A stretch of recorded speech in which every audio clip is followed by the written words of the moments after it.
আজকে সকাল সকাল রান্না বান্না কমপ্লিট করে ফেলেছি। আর এই গরমে ছিল একদম সিম্পল মেনু। তো এখানে তো টিফিন বক্স প্যাক করে নিচ্ছি, হাজব্যান্ডের টিফিন দেওয়ার ছিল, তার জন্য সকাল সকাল রান্না বান্নাটাও সেরে ফেলেছি। সকালবেলায় ওটসের পরোটা করেছিলাম, তো সেটাই তিনজনে মিলে খেয়ে নিয়েছি।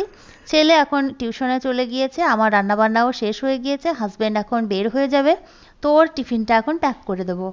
আর এদিকে রান্নাবান্না করেছি কুমড়ো দিয়ে আলু দিয়ে একটা তরকারি, তো সেটাই দিয়ে দিলাম, আর নিচের থাকে দিয়ে দিলাম ভাত।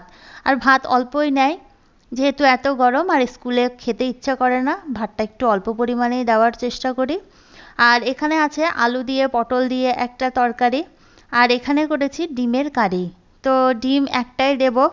আর দেখবে, নিজে যদি ছোট খাও কিংবা ভাঙাচোরা কিছু খাও, মানে ডিমের কথা বলছি, কিন্তু হাজব্যান্ডের জন্য দেখবে সবসময় যেন সেরাটাই তুলে রাখতে ইচ্ছে করে, তো বেছে বেছে মোটা ডিমটাই দিয়ে দিলাম।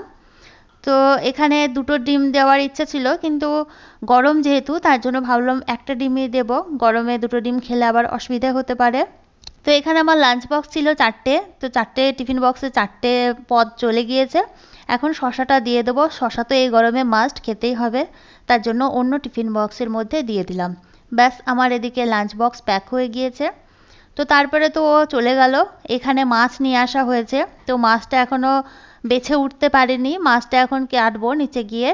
তো মাছটা কেটে নিয়ে চলে এসেছি। আজকে তো আর মাছটার কিছু রান্না করব না, যেহেতু ডিম রান্না করেছি, আর মাছটা রান্না করার সময় হয়নি, তার জন্য মাছটা করিনি।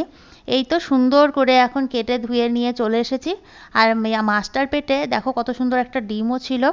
তো এই তো এখন ফ্রিজে তুলে রাখবো কালকের জন্য। দুপুরবেলায় খাবার দাবার সেরে এখন মা ছেলে দুজনে বসে আছি।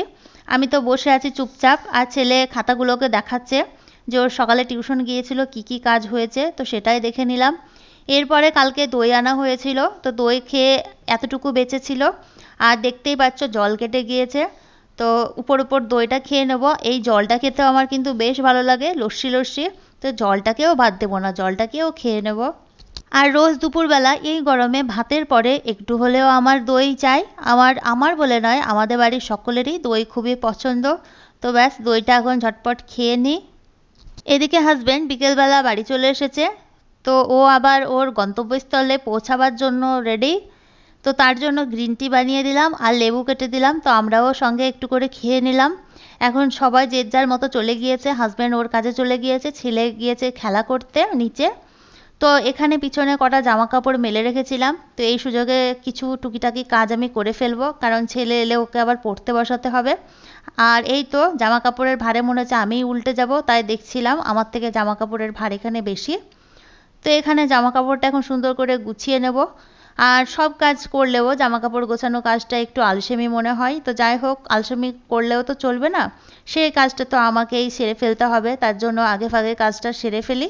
ফেলে রাখলে তো আমার দিকে চেয়ে থাকবে, তার জন্য আমার মনে হয় আগে আগে কাজটা কমপ্লিট করা দরকার। এই তো সুন্দর করে এখন জামা কাপড়গুলো রেখে দিলাম। আর তারপরে মুড়ি আর চা নিয়ে বসে পড়লাম, পেটটা একটু খারাপ, তার জন্য ভাবলাম মুড়ি চা খাবো। কিন্তু দেখলাম ফ্রিজে মোটা মোটা মিষ্টি আছে, তো মিষ্টিটাও একটু বসিয়ে দিই, নাহলে মনে শান্তি হচ্ছে না। তো একটা মনোহারা খেয়ে নিলাম। এরপরে খাওয়া দাওয়া শেষ করে ছেলেও খেয়ে নিয়েছিল, এবার ওকে পড়তে বসিয়ে দিলাম, আর ও পড়াশোনা করছে। আজকে দুপুরে খাওয়া দাওয়া করার পর প্রচুর পেটে যন্ত্রণা করছিল, সারাক্ষণ শুয়ে বসে কাটালাম, এমনকি অনেকগুলো ওষুধও খেয়ে ফেললাম। তারপরেও একটা মিষ্টি খেয়ে ফেললাম, আবারও মনে হচ্ছে শরীরটা একটু খারাপ করছে, জানি না কি হবে। তো ভিডিওটা এখানেই শেষ করলাম, বেশি হলে তো এবার শুতে হবে। টাটা, বাই বাই, দেখা হচ্ছে নেক্সট আর একটি ভিডিওতে।